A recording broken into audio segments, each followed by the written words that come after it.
Bonjour et bienvenue dans ce parcours des 7 clés pour un changement durable. Et on arrive à la 7e et dernière clé qui est intitulée « Se réjouir des obstacles et récolter les ressources qu'ils nous offrent ». Donc voilà, pourquoi c'est important ça, les obstacles, et pourquoi c'est une bonne idée de s'en réjouir. Parce que bon, dans la vie un peu classique, habituelle, etc., on a plutôt tendance, quand les tuiles arrivent, ou quand les ennuis arrivent, ou quand les obstacles arrivent, quand les difficultés arrivent, à avoir une vision un peu binaire, quoi, et de se dire, ben non, c'est nul, quoi. Ça veut dire, c'est pas bien, d'abord c'est désagréable, ensuite ça veut dire que peut-être j'ai fait quelque chose de mal quelque part. Bref, on a du mal, enfin, c'est pas on a du mal, il y a des gens qui s'en réjouissent naturellement, mais disons que de manière habituelle, un grand nombre de gens ont tendance à voir les obstacles comme quelque chose de négatif, en fait. Et donc, l'écueil qui est en lien avec ça, c'est de croire que le chemin, et notamment le chemin du changement, doit être un chemin linéaire, c'est-à-dire, ça serait quelque chose de faux, en fait, de croire qu'il y a un changement, on veut aller là, on est là, et ben, paf, on y va comme ça, quoi. Je veux méditer tous les jours, bon, eh ben, je vais juste me mettre à méditer tous les jours. Et puis voilà, dans 3 mois, je méditerai tous les jours. En fait, non, ça marche pas comme ça. Ça marche pas comme ça parce qu'en fait, sans doute que, je vais prendre l'exemple de la méditation, si mon objectif c'est d'arriver à être quelqu'un qui est capable de méditer tous les jours, 30 minutes peut-être que qui je suis aujourd'hui n'a pas toute la capacité, tout à fait encore, de pouvoir méditer 30 minutes tous les jours. Peut-être qu'il y a des qualités que je n'ai pas encore développées, peut-être qu'il y a des ressources que je n'ai pas encore, peut-être qu'il me manque un peu quelque chose en fait. Et donc, un chemin linéaire vers la méditation, etc., ben, ça va aller nulle part puisque j'ai pas les ressources. Donc, qu'est-ce qui va se passer en fait ? Dans l'ordre merveilleux des choses de l'univers qui entend « Tu veux méditer tous les jours ? Ah, ma cocotte, je vois ton objectif, je vois qui tu es et où tu es aujourd'hui, donc je vais te fabriquer un chemin aux petits oignons dans lesquels on va passer par toutes les étapes nécessaires pour aller récupérer toutes les ressources et construire toutes les compétences dont tu as besoin pour arriver au bon endroit. » Et les obstacles, c'est juste les panneaux indicateurs qui vont nous dire « Hop, passe par là, arrête-toi ici, il y a une pause à faire parce qu'ici, il y a un truc à faire. » Et le truc à faire, c'est comme la quête du héros, en fait. Le truc à faire, dès qu'il y a un obstacle, ça veut dire qu'il y a un truc à faire. Parfois, c'est récupérer une ressource intérieure. Parfois, c'est apprendre une nouvelle compétence qu'on n'a pas. Parfois, c'est récupérer de l'énergie. En récupérant une énergie qu'on a perdue à un autre endroit, que quelqu'un nous a volé ou qu'on a donné, ou je sais pas quoi. Bref. Donc ça, c'est le premier truc. Un obstacle, ça peut être parfois la récupération de ressources. Parfois, un obstacle, c'est libérer parfois une blessure du passé. Et oui, peut-être que si mon objectif, c'est de méditer 30 minutes tous les jours, peut-être que dans cette vibration de mon énergie de méditer 30 minutes, il y a quelque chose qui est très très en lien avec quelque chose de l'ordre de la spiritualité ou de la religion. Et peut-être que dans mes lignées, il y a une blessure en lien avec ce truc-là. S'il y a une blessure en lien avec ce truc-là, peut-être que moi j'ai une loyauté qui va m'interdire de faire quelque chose qui ressemble à un truc spirituel pendant 30 minutes par jour. Donc je vais avoir un obstacle qui va me permettre de buter dans ma difficulté, qui va me faire buter dans mon objectif, qui va me permettre d'aller identifier que en fait j'ai une loyauté que je vais devoir dénouer, et dénouer cette loyauté, ça va me permettre d'aller au service de mon intention finale. Donc ça, c'était un exemple, la loyauté, mais il peut y avoir d'autres libérations de blessures, d'autres freins qui sont en lien avec mon histoire ou le passé transgénérationnel ou le passé encore bien au-delà, en tout cas des choses blessées ou en tout cas des interruptions de vie dans le passé qui sont pour le moment qui entravent mon arrivée à mon objectif final. Et donc, si c'est nécessaire de passer par la libération de ces blessures pour aller à mon objectif, comme l'univers a entendu où je voulais aller, il va me faire passer par toutes les blessures dont j'ai besoin de me libérer pour pouvoir aller à mon objectif. Et donc, chaque obstacle va peut-être m'envoyer vers une blessure. Et dernière chose, en fait, les obstacles permettent aussi d'ajuster le chemin et le plan d'action. Comme on a pu le voir dans les différentes clés, notamment la clé sur la procrastination et la clé sur la persévérance. Et la clé sur savoir ajuster le chemin, là, quand il y a quelque chose qui s'essouffle, parfois ça nécessite juste des efforts supplémentaires avec de la persévérance, mais parfois ça nécessite de changer un peu ce qu'on est en train de faire, c'est-à-dire d'ajuster le chemin pour passer par un autre endroit. Et voilà, l'obstacle, il va servir à ça aussi, quoi. C'est vraiment ce truc, c'est vraiment la même chose que la quête du héros, hein. Donc récupérer les ressources, libérer des choses du passé et ajuster le chemin.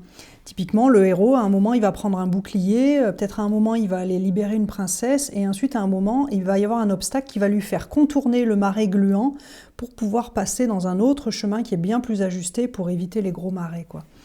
Donc, et les obstacles, en gros, si on n'avait pas les obstacles, on essaierait d'aller tout droit, mais on n'irait nulle part puisqu'on n'a pas tout ce qu'il faut comme ingrédient pour le chemin.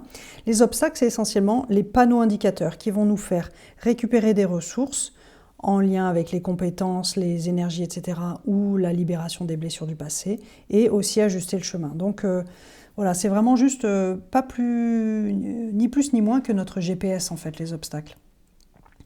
Donc voilà, ignorer les obstacles, c'est d'une certaine manière refuser les cadeaux vers le meilleur chemin possible.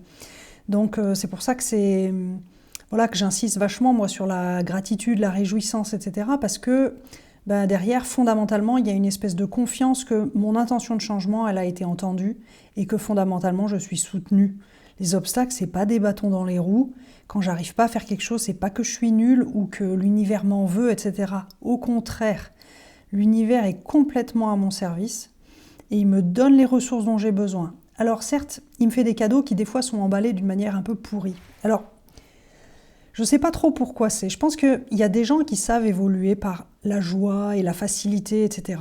Mais peut-être que vous êtes peut-être comme moi. Moi, je suis encore peut-être un peu dans cette croyance qu'il y a certaines choses qu'il faut les mériter, où on paye un peu le prix, ou gagner une compétence, ou gagner en force ou en ressources, ça nécessite un peu des efforts, etc. Donc du coup, c'est pour ça que les cadeaux de l'univers, ils sont emballés d'une manière un peu piquante. C'est pas forcément, tout nous est pas forcément servi sur un plateau de manière un peu facile. Il y a un peu quand même l'idée voilà, d'une petite difficulté à traverser, d'un petit challenge, etc. Alors voilà, moi je me dis qu'il y a quelque chose de moi qui a dû vouloir s'incarner en voulant relever un peu des challenges, qui se dit, oh, si c'était tout des cadeaux bien emballés et super faciles et tout confortable, ça serait un peu trop facile et puis on s'ennuierait un peu. Et donc du coup, pour que ce soit plus amusant et plus challengeant, on va faire des obstacles qui piquent un peu. Et puis voilà, donc des trucs pas très confortables, hein. Quand je dis qu'ils piquent, c'est des obstacles, c'est des cadeaux qui sont pas très confortables. Et puis aussi, l'autre chose que je remarque, moi, c'est que quand le cadeau, il est très très confortable, des fois, je me rends pas compte que c'est un cadeau et je le déballe pas, je m'en occupe pas. Par exemple, si sur mon chemin, c'est nécessaire d'aller guérir telle blessure, et puis que je passe devant, je dis « Ah oui, c'est vrai, je vois, là, il faut guérir telle blessure ». Mais voilà, c'est tranquille, j'ai juste vu, il y a une prise de conscience très confortable, peut-être que je vais continuer, puis je vais pas m'en occuper. Alors que si c'est un obstacle avec beaucoup d'inconfort, il y a un truc qui dit non, je vais m'en occuper parce que quand même là, vous voyez. Donc des fois, l'obstacle, il est là aussi un peu parce que, enfin moi je sais que voilà, certains de mes obstacles, je suis au courant que si c'était pas sous forme d'obstacle, peut-être que le truc je le ferais pas. Peut-être j'aurais la flemme en fait. Et je le fais juste parce que ça m'emmerde un peu, quoi. Donc les trucs inconfortables, je sais que les trucs inconfortables, vraiment, je vais m'en occuper. Et donc voilà, moi j'ai un petit deal avec moi-même qui est que si c'est vraiment important et que je me dis à mon intériorité, si c'est vraiment important et que tu vois que je néglige de faire un truc vraiment important, envoie-le-moi d'une manière légèrement piquante pour que je me rende compte que vraiment il faut faire quelque chose, quoi, pour que je passe pas à côté du cadeau, en fait. Voilà, donc toujours est-il que voilà, les obstacles, c'est essentiellement des cadeaux, même si parfois l'emballage est un peu inconfortable, mais c'est vraiment des cadeaux. Donc là, je vous propose une petite pratique, un petit exercice pour faire ça, pour arriver peut-être à changer de perspective sur les obstacles. Et donc, la proposition, c'est de choisir un de vos obstacles anciens. Donc, vous prenez je sais pas, un changement passé, peut-être un changement sur lequel peut-être un changement, prenez un truc quand même facile, un changement que vous avez réussi, mais le chemin, il n'a pas été linéaire. C'est-à-dire, vous n'avez pas réussi du premier coup, il y a eu des petits changements, des petits ajustements, etc. Donc, choisissez un des obstacles anciens sur un ancien chemin, mais prenez pas le truc de votre vie si vous n'avez jamais fait. Si vous n'avez pas forcément de gratitude ou si c'est difficile pour vous d'imaginer que les obstacles de la vie, c'est quelque chose dont on peut se réjouir, prenez quand même un truc pas trop douloureux. Hein. Si c'est le drame de votre vie, ça va être difficile d'avoir de la gratitude dessus. Donc prenez un petit truc, une petite déconvenue ou un petit truc emmerdant, léger, et puis essayez de voir, donc mettez déjà de côté tout ce qui a été difficile. Écrivez-le sur un papier, larguez-le en fait. Mettez-le de côté, tout ce que ça vous a coûté, tout ce qui était dur, etc. Faites une petite évacuation et mettez de côté le prix à payer, la douleur de l'obstacle, l'inconfort de l'obstacle. Et puis si vous avez besoin de 150 papiers, faites-le. Prenez le temps de faire ça.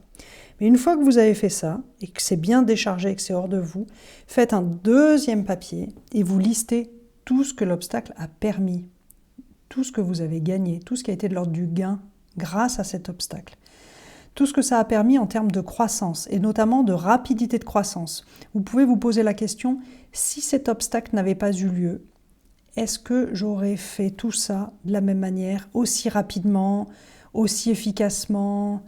En gros, regardez qu'est-ce que ça a permis. En gros, s'il n'y avait pas eu l'obstacle, sans doute il y aurait eu beaucoup moins d'inconfort, mais sans doute il y aurait eu des choses qui auraient été faites moins bien en fait. Moins bien, moins vite, pas faites. En gros, identifier, aller vraiment à la recherche, à la quête, fouiller profondément pour voir qu'est-ce que vous avez gagné en termes de croissance personnelle, en termes de réalisation de vos objectifs, en termes d'enseignement, de leçons que vous avez tirées, en sagesse, quoi. Qu'est-ce que vous avez gagné en sagesse sur la vie, sur les gens, sur vous-même, etc.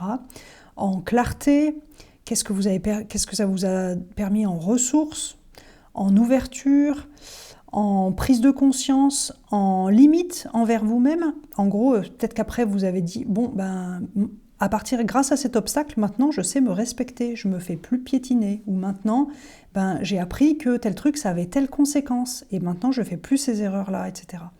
Donc listez tout ce que vous avez gagné en termes de gains, tout ce qui a été positif en fait grâce à cet obstacle.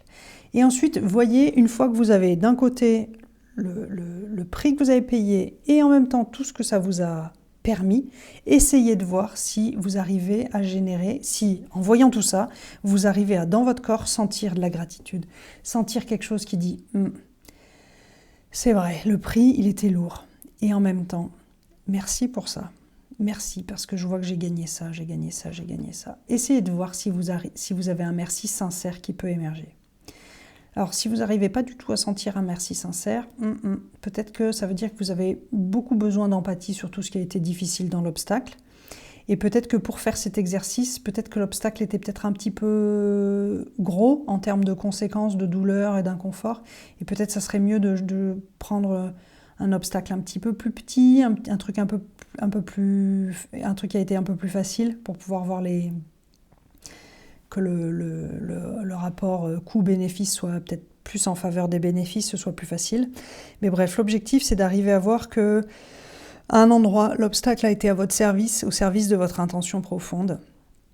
Et puis, grâce à ça, de pouvoir cultiver la confiance que les obstacles sont fondamentalement à notre service et que même si on n'a pas la vision d'ensemble, on est baigné dans un univers qui est vraiment soutenant et qui entend nos intentions, qui entend nos demandes et qui met tout en œuvre, en particulier les obstacles, pour nous guider vers le meilleur chemin possible pour nous. Voilà. Donc j'espère que ça vous a éclairé un peu cette vision des obstacles. J'espère aussi que ça vous a plu, ce cheminement en 7 clés pour mettre en place un changement durable. Si c'est le cas, je vous invite vivement à laisser un petit commentaire sur une des vidéos de la playlist, à me contacter. N'hésitez pas aussi à vous procurer mon livre, si vous voulez aller plus loin sur toutes ces questions-là, où je donne plus de détails sur tout ça. Donc mon livre « Libre d'être soi-même », vous trouverez les références dans la description de la vidéo. Et puis je vous souhaite un bon cheminement, beaucoup de réussite dans vos changements, et puis je vous dis à bientôt.